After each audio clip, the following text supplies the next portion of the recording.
Ça filme. C'est prêt? Bonjour.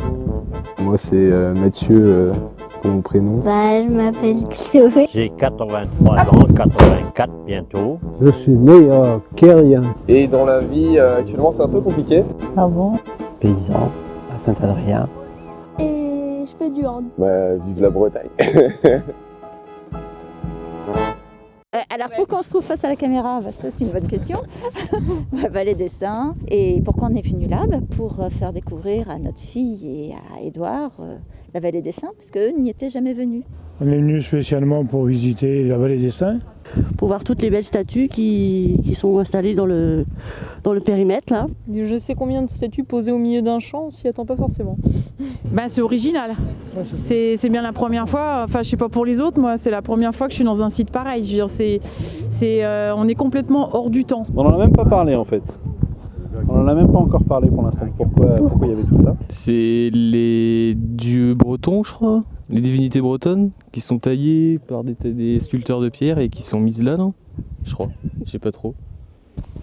Et moi j'ai compris que le but c'était de rassembler au même endroit des statues de tous les saints qui ont évangélisé la Bretagne. Il y a 15 siècles environ, des populations venant de Cornouailles anglaise, d'Irlande, du Pays de Galles ont traversé la Manche sur des auges de pierre, comme le disent les légendes, et ont fini par constituer la petite Bretagne tout simplement, ce qui ne s'appelait pas encore à l'époque la Bretagne.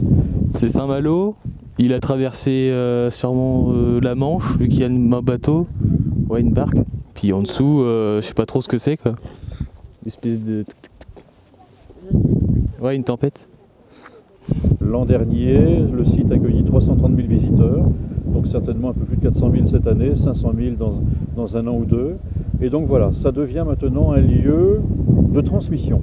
Parce que j'en ai entendu parler assez régulièrement et j'ai vu ça en plus du journal cette semaine qu'il y avait des inaugurations. Donc je suis là avec David pour mettre en place notre sapéran que l'on a sculpté en Cornouailles et amené par bateau à voile jusqu'à Paimpol.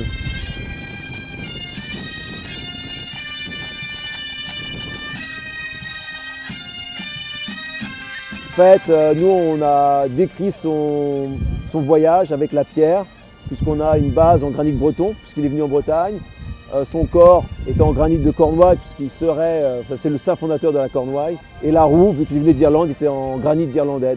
Il y a tout ça qui fait que c'est une expérience, c'est pas qu'une sculpture quoi, du coup. Je leur tire mon chapeau. Moi j'étais chauffeur routier, c'était déjà dur, mais là, la sculpture c'est autre chose. Un truc qui n'était pas marrant, c'est en hiver, il a posé son marteau sur le granit, il ne pouvait plus l'enlever, il était gelé sur le granit. Et là, David, fais chier, je rentre, putain. Comme il y a plein de monde là-bas, on est passé par là d'abord pour faire tout le tour, et puis après on va essayer de passer devant toutes les statues pour voir comment c'est quoi.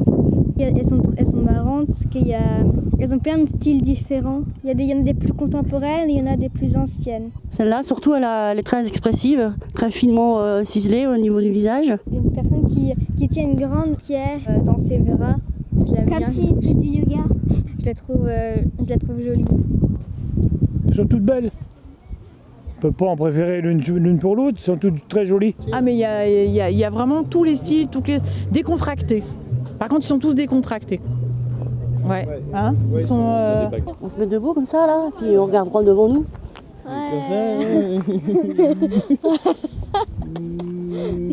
Mimer la statue. Ah, c'est compliqué. Elle est quand même filmée. Il faudrait de la barbe, chérie. Ouais, il manque la barbe. C'est bien. C'est pas un mime ça si. C'est pas très joli comme affaire. C'est bien. Super, fort, Ici ou ailleurs. Ici ou ailleurs. Jamais le défaille. Bonjour. Salut. Ça fait un peu bizarre de mimer ça.